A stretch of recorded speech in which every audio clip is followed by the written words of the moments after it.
Major League Baseball on a Monday. Get ready, Joe. In about a month, we have full NFL, slates on the weekends and Monday Night Football. Are people going to be as energized for a Major League Baseball slate? Maybe not necessarily, but right now, it seems like to me the only game in town. Well, there's the WNBA. They're having some fun out here as we wait for Caitlin Clark to get back. We got some big games this week I should talk about, and includes that Central Division where teams looking up at the Milwaukee Brewers. There's two of them right now. It's the Cincinnati Reds and the Chicago Cubs. Lodolo, the lefty, will be on the mound today, taking on Michael Soroka, the right-handed pitcher for the Cubs. 9:05, 9:06 on the rotation, an 8:05 start. A heavy favorite for the Cubs overnight, Joe. Minus 155. So they're gone. Minus 138s, minus 142s, minus 140s in the sports landscape right now, and a total that's listed at 7.5. The Cubbies looking to try to track down the Brewers. The Reds trying to hang on and maybe make the playoffs here. Big game tonight. Yeah, and it's an unfortunate situation what happened at Bristol Motor Speedway, because yesterday was supposed to be an off day for both the Reds and the Atlanta Braves. And instead, they had to stay there and continue to play that game. And now the Braves and Cincinnati have to, no rest, rolling right into new series here. And the Reds are going to take on a Cubs team. And Lodolo has been fantastic. Don't get me wrong, but I don't like the spot here for the Reds. And I don't like the spot and the matchup for Lodolo. The Cubs have actually hit lefties pretty well this season here. And with the lineup intact, it's kind of hard for me not to look towards the Cubs getting it done, because the Reds, that's I don't like the fact that they didn't get that day off. I think the situation calls for the Cubs at home. Look, I do agree that line has gotten cheaper here from the 155s overnight. Let's just call it a minus 140 price. But you still also, like you said exactly, they hit the nail on the head. In Major League Baseball, it's not really about the team itself most of the time. It's really the pitcher that's on the mound. Say, okay, I'm going to bet that pitcher and we'll see if he can, get some hits for him and back him up. But the fact that Lodolo, coming into this game is that much still of an underdog to Michael Soroka, that truly sends up that flag. Like, oh, it's easy to take the Reds. Boy, I'll take that plus 125 price. Easy, file it away. And I wonder why that is a minus 125 price. Because you're right. You had that exhausting weekend for them, which was a late Saturday night. You had to stay in town an extra night. Who knows what the accommodations were that they had. Then you had to get out of town. You're going to play the Cubs, who, again, this game is on the road. The Cubs were at home, so they don't have to go anywhere, staying in their beds at the same time. So we'll see how that one plays out today. But Lodolo is the better pitcher. Let's head out to the West Coast here. 10-10 start tonight, Joe. 9:09, 9:10 on the rotation. It's St. Louis and Los Angeles. That's the Dodgers. It's Sonny Gray versus Tyler Glasnow. Heavy favorite overnight, minus 170s or so. Those are gone. Much higher price points right now. Minus 188s, minus 194s, minus 195s, and a total between 8 to 8.5 on where you're shopping at tonight. So taking a look at this game, hey, it's going to take place. Gray, maybe. Glasnow, who you got? Yeah, that's not a great situation for St. Louis, who is pretty much punted on the season at this point because they're playing for the future. I mean, who are we kidding? But Glasnow now and LA, nice shutout yesterday and a bounce back spot against Tampa. It's kind of hard, Donnie. You got these teams on the West Coast coming back home for a game. Their first game, don't have a day off. So there's been a lot of travel here for the Dodgers. Usually I like to fade those teams that first game back off a long road trip. But in this spot, Sonny Gray can't be trusted on the road. He's a much better pitcher at Busch Stadium here. I think the Dodgers, who have been much better at home than on the road, I mean, I'm not a big believer in laying a 1.5 with a home team that probably will only get 8 at bats. But I think the Dodgers will get the best of the Cardinals in this one in a big way. Glasnow fighting back from off the IL. He's got a couple starts under his belt. His first start back against Milwaukee, 5 innings pitched, no earned runs, was very good and 5 strikeouts. The following time, he took on Milwaukee again, 6 innings pitched, 1 earned run, and 6 strikeouts. The start after that, Joe, 7 innings pitched against the Twins, 12 strikeouts and 1 earned run. But did get lumped up a little bit in his last start on the road against Cincinnati. 4 innings pitched, 4 earned runs, 5 walks, and only 3 strikeouts. So he also is looking for a bounce-back performance. And those last 2 performances at home, 13 innings pitched, 2 earned runs, and 18 strikeouts in those 2 performances here for Glasnow. Sonny Gray is always an interesting one to me, too, because you know the pedigree of the name. He's a good pitcher. Do you know his last 45 days, he's got a 5.40 ERA, but his xFIP is so good at 2.60. So something has to give tonight. Is it the eye test of the ERA, or is it the analytics who absolutely love Sonny Gray, and which one holds up? That's why we're seeing that total across the board at 8. Let's take a look at Arizona here. Basically dead in the water at this point. Not really going to chase down the Dodgers or the Padres, or maybe even the San Francisco Giants. But Sears, the lefty, will be on the mound tonight for the Padres, going up against Brandon Pfaadt.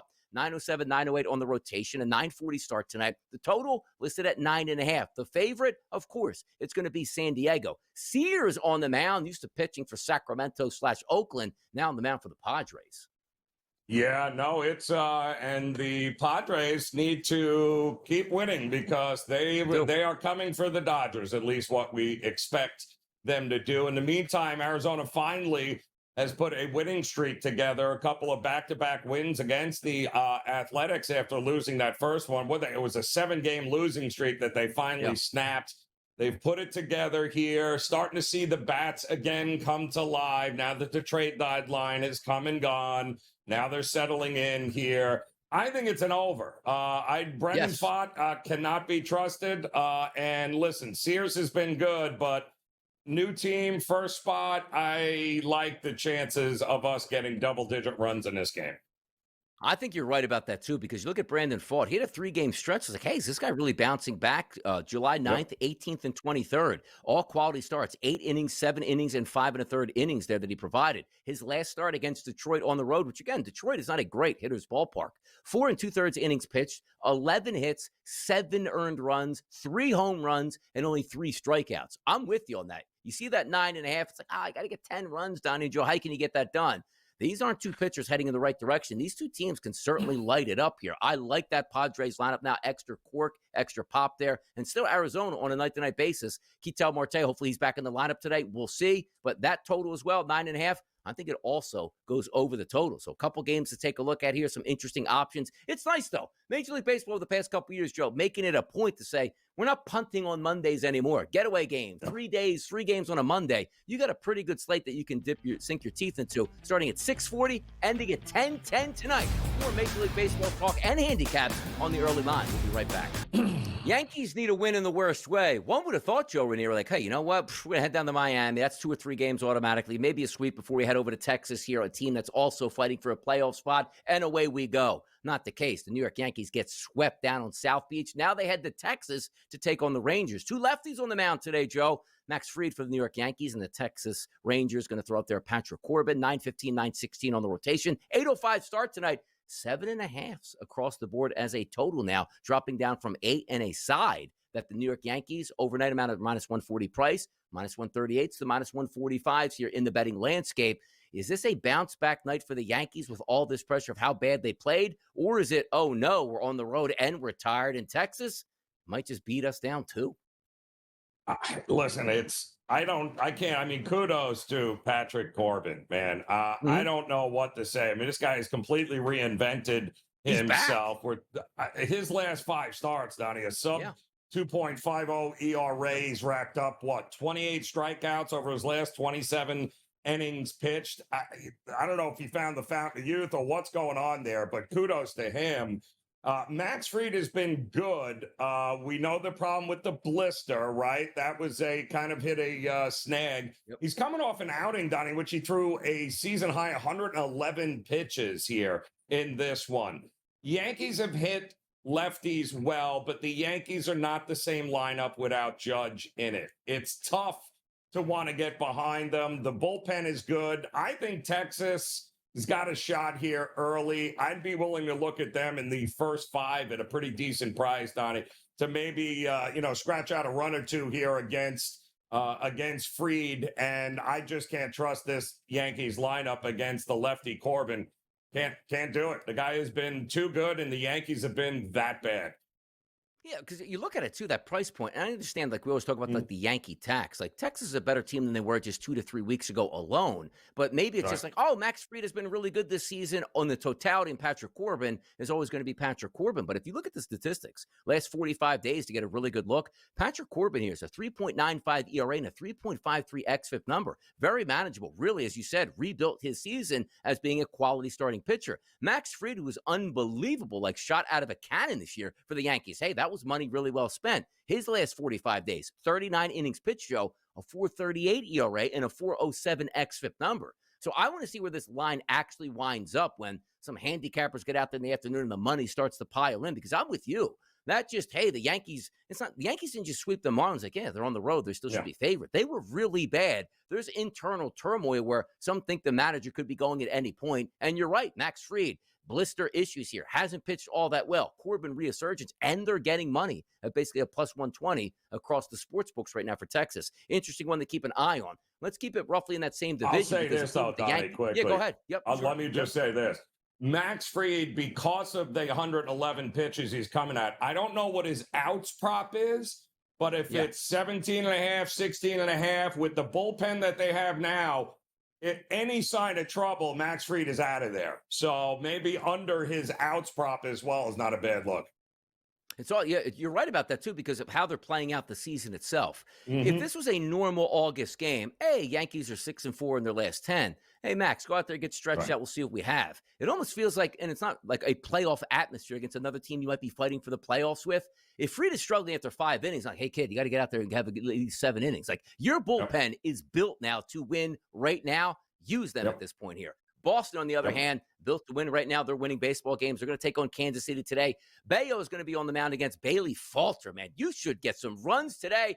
10s on the open market last night. They have dropped down to 9.5 right now, but still a favorite for Boston around that minus 160 price. Boston looking really good at the plate, on the mound. I like what I see here. Bello on the mound today should be able to pick up a victory. What are you thinking between them and the Kansas City Royals? Don't sleep on the Royals here, guys. They have figured out how to hit again. They just took 2 out of 3 out of Toronto in Toronto, and they out-hit them in all of them, including against a couple of their better pitchers like Bassett yesterday. So a 7-4 extra inning win yesterday. I am with you. I don't see with these guys how we're not getting some runs. Having said that, I'm going to take Boston in the first 5 here, Donnie. I like their chances of having the lead, and then once the bullpen gets involved, I can't promise you anything from there. You look at the Boston Red Sox lineup tonight, it's going to be chock full of right-handed batters. Why? Bailey Falter's a lefty here, and he really struggles, particularly the past 30 days, Joe, with right-handed batters. Those right-handed batters tonight, Refsnyder, Bregman, Gonzalez, Story, Narvaez, Cedane Rafaela. This team looks good. Weighted on base percentage. Vibes are high. Sometimes you just ride that streak. And Falter, he ain't stopping any streaks out here, Joe Ranieri. Let the runs commence in Boston. We'll be right back into the early line. More baseball, more baseball, more baseball as we head to Citi Field. Losers yesterday were the New York Mets. And also, we'll say this every day, Joe Ranieri feels like, hey, look at that. Today, the Phillies are in first place. Tomorrow, the Mets probably back in first place. The Cleveland Guardians come to town. Cicconi's on the mound going up against Sean Manaea, the left-handed pitcher. 9:23, 9:24 on the rotation. The 7:10 start from Citi Field. And a heavy favorite overnight for the Mets. Minus 225s. That is now shrinking. 178s, minus 187s, but still a heavy favorite towards the Mets. A total across the board listed at 8. Mets in a bounce-back spot tonight, but Cleveland still a little feisty out there, Joe, at the plate. Yeah, they did, except that game yesterday against the Twins was kind of crazy. They scored 6 runs in the first inning, and then they struggled until late in the game, and they couldn't get anything going here. But you got to like the Mets' chances in a bounce-back spot at home. Don't like this Guardians team. Don't like the bullpen situation now for them either. I do think the Mets have the advantage.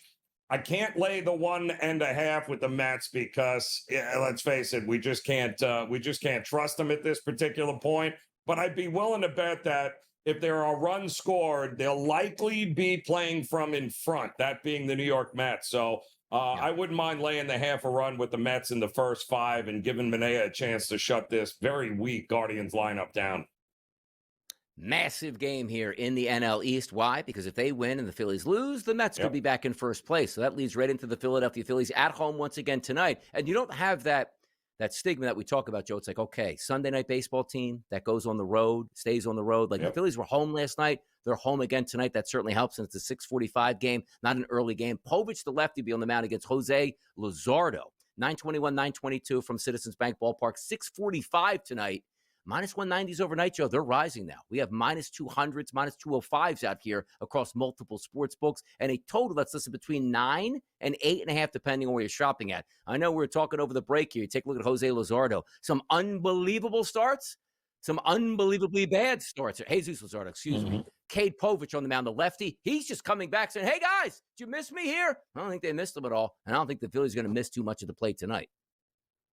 Yeah, if I'm not mistaken, Luzardo is awful at Citizens Bank, isn't he? I mean, it seems like a lot of the times we've seen him get lit up, it's been in his own home ballpark here. You got to love offensively what you've seen from the Orioles lately. That lineup swinging the bat really well. And by the way, they've actually, I think they're top 7 or 8 on base percentage here over the last month. So they got healthier. They're swinging the bat better.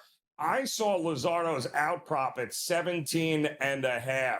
And would it shock you, Donnie, if Luzardo, I don't know, he goes 5 if we're lucky and the bullpen gets involved by the 6th inning? I'd be willing to go under. Can't trust Luzardo in this spot. And again, the fact that they just played last night, I'd be willing to bet against Luzardo going deep into this game. There's a lot of really good betting statistics here on the batters on both of these teams, like the Phillies and the Orioles. I wouldn't be surprised. Now, it's a high total that it does go over. You just saw 2 teams in the Phillies and Detroit outside of last night, Friday night's game and Saturday night's game. Good starting pitching, good bullpens here. They put up a lot of runs in those first 2 games here. Just didn't get a lot of runs yesterday because Sanchez was phenomenal. Weather conditions in Philadelphia tonight, Jerry, you got to love it. 87 degrees, light wind blowing out to left field here. 2 teams with some power. Maybe we do get some runs in this environment. But Luzardo looking certainly to be what Sanchez was last night, Christopher Sanchez. I don't know if he's going to live up to that, so that's why we have that higher total tonight. Let's keep it with the Houston Astros and the Miami Marlins. The Marlins, a fun team playing good baseball and sort of awakening here. Now, do we think they're going to make a run at the NL East? No, but they certainly can take some teams down with them, and particularly a team that's down right now. That's the Houston Astros. 919, 920 on the rotation, a 640 start tonight from Miami. Alexander versus Alcantara back in town because he wasn't traded, and Craig Mish let you in on that from the SportsGrid Network. A minus 130 favorite towards the Fish over Houston. Do the good vibes continue on South Beach? Oh, they will early and often, as far as I'm concerned. Let's not forget, Sandy Alcantara, who we all thought was going to be traded at the deadline, is still wearing a Miami uniform. And a lot of that has to do with the fact that he's allowed, I don't think he's allowed an earned run over his last 14 innings. And the Marlins ended up not making a deal because if he has finally gotten the rust off and he is back to being, the Alcantara we know, he is going to be worth a lot more money to Miami on the trade market at the end of the season here. So Jason Alexander going for Houston, 18 hits, 6 walks, and 13 2/3 innings here over the last couple of times. Yeah, no. I like Miami. I like the bats to stay hot. I like them in the first 5, though, because we do know that Houston's got the much better bullpen in this spot. But I'll take a flyer with Alcantara. I think they has figured some stuff out. I like Miami in the first 5 here. Yeah, also, you take a look at Alexander on the mound, right-handed pitcher, really struggles with lefty bats on the season, a 309 ISO against, a weighted on-base percentage of 444, a hard hit rate of 68%, and a barrel rate around 10%. There's a pretty good lefty in that lineup for the Miami Marlins. That's Kyle Stowers, 67 at-bats over his past month against right-handed pitching, Joe. How about a 552 ISO and a 579 weighted on-base percentage? Maybe a yard shot there from Kyle Stowers. Let's keep the teams moving here. Atlanta, fresh from the Speedway, back at home, taking on Milwaukee. Hot as you can get. Quinn Priester's on the mound. Many people, Quinn Priester, that guy's a terrible pitcher going up against Erick Fedde. Not so fast. We'll get into those details in just a few moments here. 903, 904 on the rotation, a 7:15 start.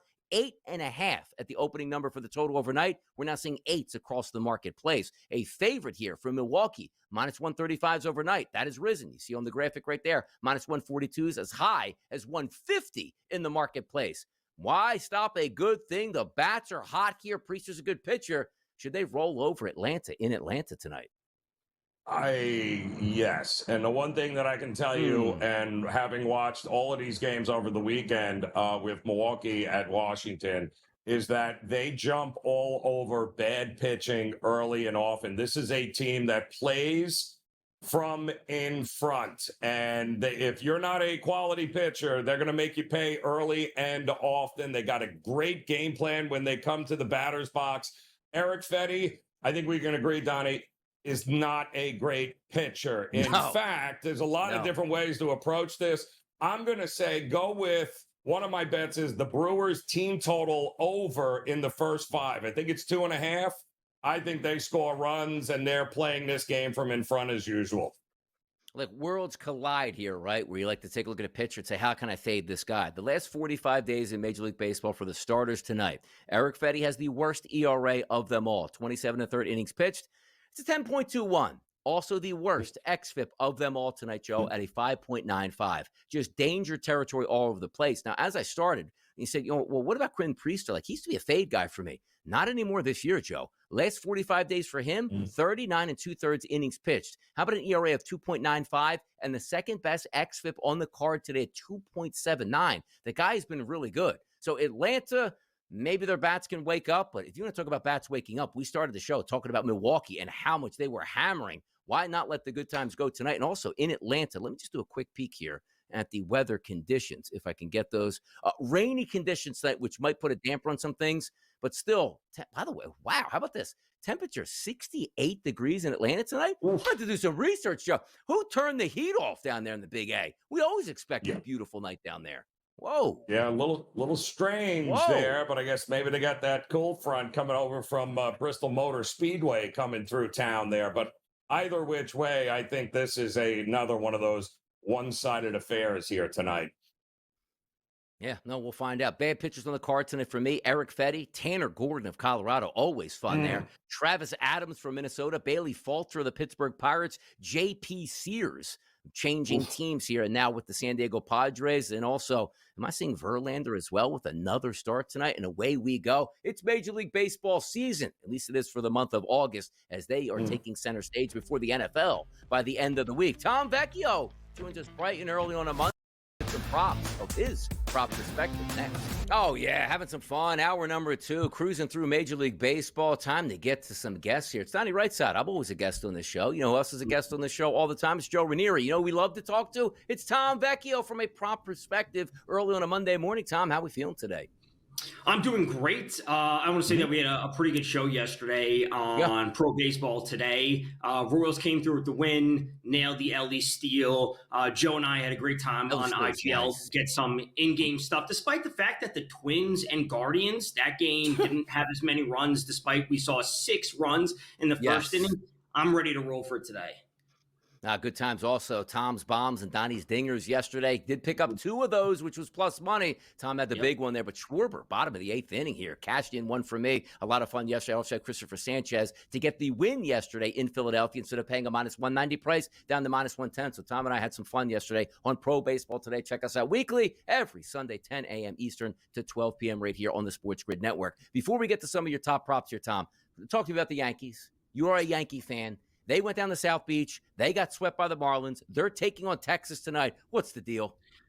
It's terrible. I mean, like when it rains, it pours, I guess. And what I said to Joe yesterday was between the pitching, the hitting, and the bullpen and the fielding, like you want whatever these factors, like they never get 3 or 4 of them in the same game. You know, it's Friday night. They got all the hitting, scored 10 runs, 12 runs, whatever it was. But then the fielding's terrible and the bullpen's terrible. Then on Saturday, okay, pitching, you only give up 2 runs, but then there's no hitting. And then et cetera, et cetera. Like they're never getting it all to fall into place at the same time. So that is very concerning where they sit right now in the standings, dropping back to 3rd and I believe the 2nd wild card with the Red Sox winning yesterday. So they need to right the ship and they need to do so quickly. And if they're going to make the playoffs and or have home field advantage once they get to the wild card round. We laughed at that yesterday, but given the fact that Alcantara is the only guy making more than $3.5 million on a Miami roster, it's kind of laughable, Tom, the mistakes and what we're seeing from them. But you and I also watched that Atlanta and Cincinnati part 2 yesterday because neither team. They were supposed to have yesterday off, but the rain delay caused them to finish that game up yesterday. And you and I during the show were saying, let's take a look at what both these teams got going tomorrow. So what did we see for overnight lines in these games?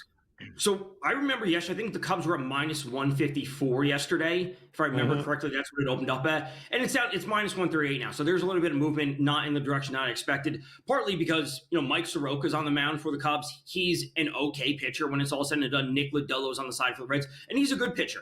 So, I think we'd all agree the Cubs are by far the better team compared to the Reds, but the Reds are a good team overall, and I actually like to see some runs in this game.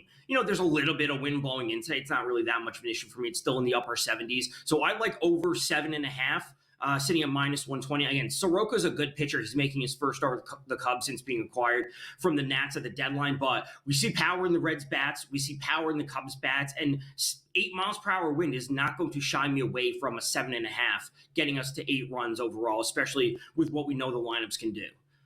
A couple big knocks yesterday for the Chicago Cubs, but also a team that's been red hot as of lately. That's the Milwaukee Brewers. They're going to be in the Big Eight tonight, and there should be a television show called Fading Erick Fedde because of how bad a baseball pitcher he is. Cooler temperatures in the Big Eight tonight. Yeah. Some rain in the forecast. I would have loved to see that bad boy 85 and 90. Joe and I just went over this game. I was shocked to see those temperatures that low today. But the one thing that could heat things up is Erick Fedde on the mound. What are we looking at from the Brew Crew tonight? We should be looking at more runs early, more runs in the middle of the game, more runs late because the Braves bullpen is terrible. Erick Fedde is terrible, as Donnie, we have discussed plenty of times on Pro Baseball today. Erick Fedde was DFA'd a couple of weeks ago by the Cardinals because he is so bad. And the Brewers are arguably the hottest offense in the league right now. Granted, they just played the Nats and they poured in 1 million runs over the weekend. But let's turn to Christian Yelich, getting him a minus 110 for 2+ total bases. I think this is an extremely fair line. He's obviously swinging a fantastic bat going up against Fedde. If we look at Fedde's numbers specifically versus lefties, over a 200 ISO allowed. This is fantastic for Yelich. Yes, the rain does present a little bit of an issue, whether it's delayed, but still the Braves bullpen has been terrible all season. So even if Fedde starts and then there's a delay and he doesn't come back, we're still getting exposure to the Braves bullpen, which is horrible. So give me Yelich going for 2+ total bases, and the Brewers score a ton of runs tonight. All right. I like this here. We also learned together yesterday, Tom, about the Mizorowski going to the IL, and then we watched Logan Henderson step in like there was no big deal here. But things have changed when it comes to the Rookie of the Year now. Instead of him in the National League, Mizorowski, we've got Drake Baldwin at the top here. He's only expecting to miss 2 starts here. Are we getting a big break here on Mizorowski as the Rookie of the Year? I think so, and I think it comes down to the fact that I just don't like that Baldwin number. Like, Baldwin's had a good year, there's no doubt about it, but he's splitting time with Sean Murphy. If we look at it, he's got a 128 WRC plus. He has a 2 WAR, at least over on Fangraphs. If you look at Collins had a 126 WRC plus. He has a 2.3 WAR. And this is not to say that Ramirez isn't also in the mix, because Ramirez is going to have more home runs than either of them. It doesn't have as high as a batting average. His defensive WAR isn't as good, et cetera, et cetera. But I think the price on Baldwin is just a bit too much. He's having a good season, but it's not great. So if Mizorowski comes back and he goes 6 innings and has 10 strikeouts, as we know he can do, that number, is that 15-1 that I saw? That's going to plummet down to, it's going to be cut in half. Right. So I think there's a time to take a position on basically anyone other than Baldwin. And this isn't, not some slight to Baldwin, but I just think the number's wrong. If you told me Ramirez was at 10-1 or Collins was at 10, I'd be interested in all of those ahead of Baldwin. All it takes is 1 week out of these rookies, a really good week, a really bad week, and those numbers certainly going to change. You take a look at the AL MVP marketplace now. We used to talk so many times, Tom, last 2 weeks, like, hey, man, Aaron Judge now an underdog to win this. He's back to a favorite at a minus 210 price. In the National League, look at Schwarber starting to storm the fort under 10-1 now. Give me a little bit of a taste there, the AL and National League MVP here. Well, when it comes to the NL, like I want to see a hitter do everything better compared to Shohei, just to give us the argument where if you have someone at a higher batting average, more home runs, more RBIs, he has to be in the conversation. And then for the AL, Cal Raleigh's cooled off a little bit, and I think that's why the number is changing to see Judge back to being the favorite. There we go. Tom Vecchio, bright and early with us on the early line on the SportsGrid Network, Sirius XM channel 159. You can catch them all over the airwaves, which include with me on Sunday mornings here, Pro Baseball Today. We'll be back to close it down next, right here on the early line. Oh, it's time to close it down on a Monday. So much fun had over the past 2 hours, Joe Ranieri. Like, might as well go for another hour, 2 hours. You never know. You'll see us around the networks here, certainly doing that. But how did you feel about today? Was the energy good enough for you? Does it feel like we're propelling the people in the audience into their Sports Weekly right here at the Grid? Absolutely. We're getting excited here, Donnie. And we've actually a pretty profitable week last week here on the show. And we're looking to kick it off again with a couple of winners here. Yeah, Joe was on fire last week. And again, I had to at least join the party on Friday, which we did, hit a double banger. Maybe we can get back into that today. We'll take a look at those picks in just a few moments. But how about this, Joe? We got Thursday night football games. We got Friday night football games. We got Saturday. Your teams are going to be in play. And as I look at right now, it's August 4th. Correct me if I'm wrong. September 4th, opening kickoff for the NFL, 30 days away. Gotta love that. Yeah, and before that, you got some college football that'll take center stage the week prior. So week the countdown has begun, Donnie. The way I see it, T-minus 3 weeks and counting. Let's until football is a big part of our lives once again. Gotta love it. And you know what else is a big part of our lives here to end the show? It's bye, bye, bye, people.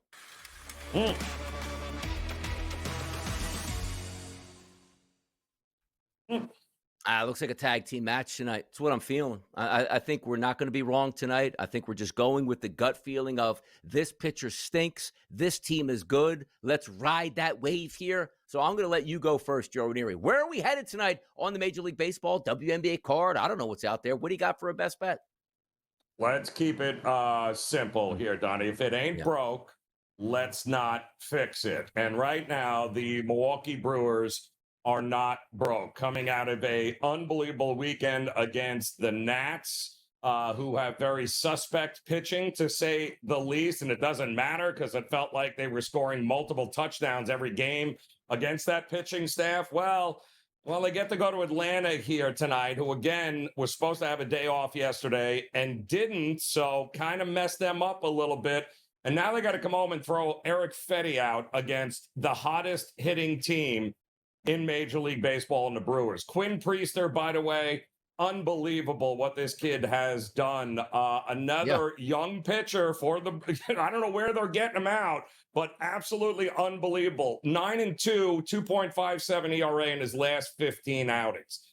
The advantage they have in the starting pitching in this game can't go unnoticed. I'm going to back the Brewers early here. I think that's a very reasonable price for a team that's got the better pitcher and the better lineup in a better spot at minus 135. I'll take the Brewers. I'll even lay the half a run as well at even money here. I think the Brewers play from in front. Tag me in, Joe, because we're doing it all with the Brew Crew today. I'm going to back you up there. I'm just going to go money line 9 innings. Give me 9 innings. Better team's going to win this game. Even if we have cooler temperatures in the Big A, this team is better than the Atlanta squad. I have the better pitcher. Who knows about the lineup? Who's going to be hitting? Who's even going to be in the lineup for the Atlanta Braves? Give me the team that's going to be in a pennant race. That's not the Braves. That's the Milwaukee Brewers. If you look at Erick Fedde's last 30 days in Major League Baseball, 66 batters faced, a 316 ISO against. A good one for a pitcher is like 140. He's at 316. How about a weighted on base percentage of 462? A good one for a pitcher, 320 or less. He's at 462. Barrel rates are up. He should get hit tonight. It's still not a great looking lineup for the Brewers, but for somehow they've been waking up over the past 2 weeks right now. And I believe they wake up again tonight. They should get runs regardless of the rain. Doesn't matter. And even if it does rain, all right, so they'll probably just keep Fedde out there. And if maybe, Priester doesn't go that long, still better bullpen on the side for the Brewers anyway if it gets into a bullpen game. And also, you stretched that bullpen out yesterday on the road in that Speedway game for Atlanta from Saturday into Sunday. It was basically a bullpen game on Sunday afternoon. So a lot of advantages here for the Brewers as we await this week. But it's always nice to get the week started off in style. I feel like we are. We're not pressing here. We had a couple nice wins on Friday. It's a Monday, and the people should be happy about that. And we should be able to profit for the people on those Brewers tonight, Joe. Yeah, I'm with you. I mean, it's certainly the matchup that we feel there's a big advantage on the card here tonight for. I'm not stepping in front of the Brewers right now. That lineup is good, and they are locked in, and they have already shown inferior pitching gets lit up here, and I think Fedde gets that today.